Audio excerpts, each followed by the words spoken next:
Hoje é o Dia Nacional de Combate ao Abuso e Exploração Sexual de Crianças e Adolescentes. A data foi escolhida em memória do caso Araceli, uma menina de 8 anos que foi violentada e assassinada 48 anos atrás. 18 de maio de 1973. Araceli Crespo tinha 8 anos quando foi sequestrada, drogada, violentada sexualmente e assassinada em Vitória, Espírito Santo. Em 2000, a lei que instituiu a data de combate ao abuso e exploração sexual de crianças e adolescentes entrou em vigor para alertar aos estados, familiares e sociedades sobre os abusos que crianças e jovens podem sofrer. Por isso, este mês é conhecido como Maio Laranja, um alerta para que instituições públicas e privadas promovam ações de proteção às vítimas de abuso e exploração sexual infantil. Crimes que são praticados, na maioria das vezes, por familiares ou pessoas próximas. De acordo com dados do Ministério da Mulher, Família e dos Direitos Humanos, em 2020, 40% dos casos de violência sexual contra criança ou adolescente foram praticados por pai ou padrasto. 62% dos agressores são homens entre 25 e 40 anos. E 46% das vítimas são meninas entre 12 e 17 anos de idade. Na semana passada, a Polícia Federal, com ordem da Justiça, cumpriu 2 mandados de busca e apreensão e 1 de prisão preventiva em Umuarama, no Paraná, para coibir a prática de pornografia infantil. Na operação, os policiais apreenderam equipamentos usados na produção de vídeos e outros materiais. A Polícia Federal contou com a ajuda da Interpol, que apontaram casos de abuso infantil registrados e compartilhados na Deep Web. Durante as diligências, a participação dos peritos nas buscas permitiu a identificação de materiais armazenados no computador do investigado que continham imagens e vídeos com pornografia infantil, o que permitiu a prisão em flagrante do investigado como incurso na prática do crime previsto no artigo 241b do Estatuto da Criança e do Adolescente, com pena prevista de 1 a 4 anos. A repressão a esse tipo de crime se insere num contexto global, pelo qual o Brasil firmou tratados e convenções e outros instrumentos de direito público internacional, comprometendo-se a reprimir a pornografia infantil. Os crimes de produção, divulgação, compartilhamento de vídeos e imagens de pornografia infantil estão previstos no Estatuto da Criança e do Adolescente, com penas que chegam a 8 anos de reclusão. E hoje a Polícia Civil do Rio de Janeiro, por meio da Delegacia da Criança e do Adolescente, deflagrou a Operação Lotus.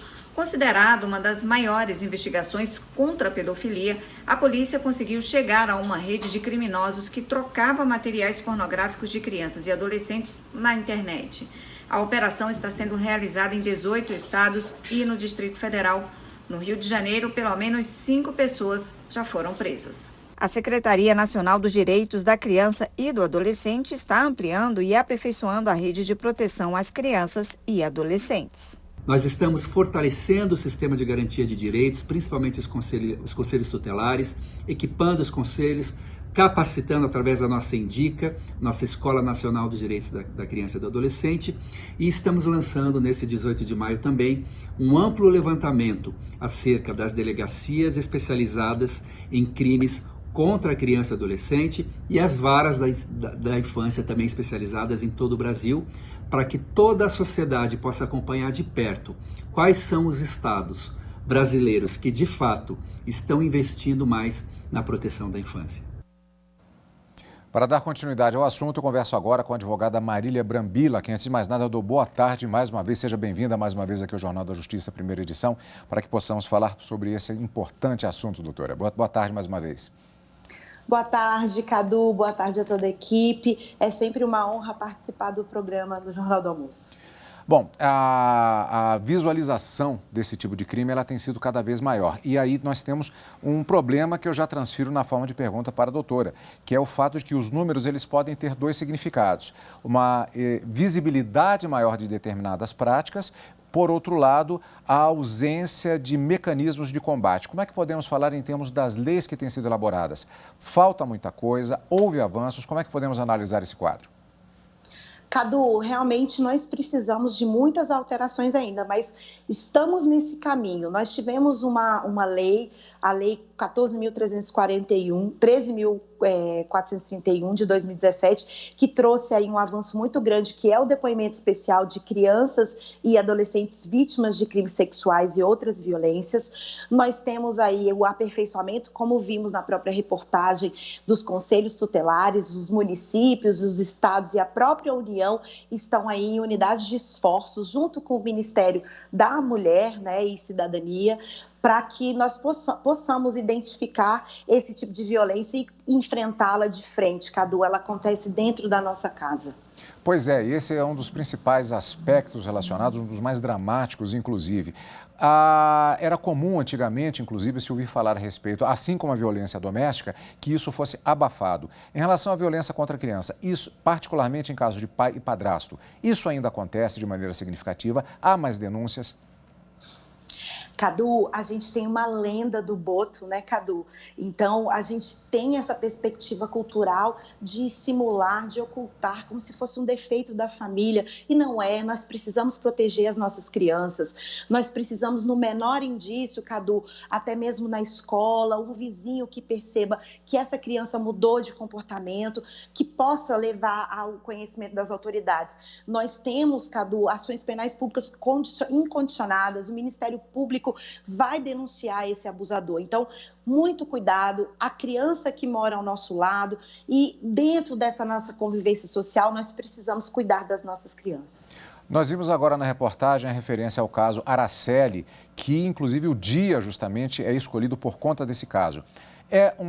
Foi uma situação bastante extrema, mas o abuso sexual de crianças e adolescentes, inclusive pelo pai e pelo padrasto, ele se dá não necessariamente dessa forma com uma violência física direta. O abuso sexual, ele tem uma variante que ela é importante ser identificada e que é caracterizado como abuso.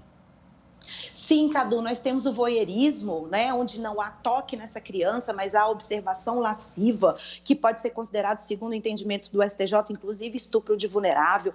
Nós como vimos na reportagem, a pedofilia através de produção de vídeos, de material pornográfico infantil, que é crime. Nós temos aí várias operações em andamento no país, Cadu, mas nós, né, que temos filhos, que precisamos cuidar, precisamos ter muita atenção com os aparelhos eletrônicos, o tipo de site que essa criança frequenta, criar mecanismos de uma vigilância efetiva e o tempo todo. A gente não pode vacilar, Cadu.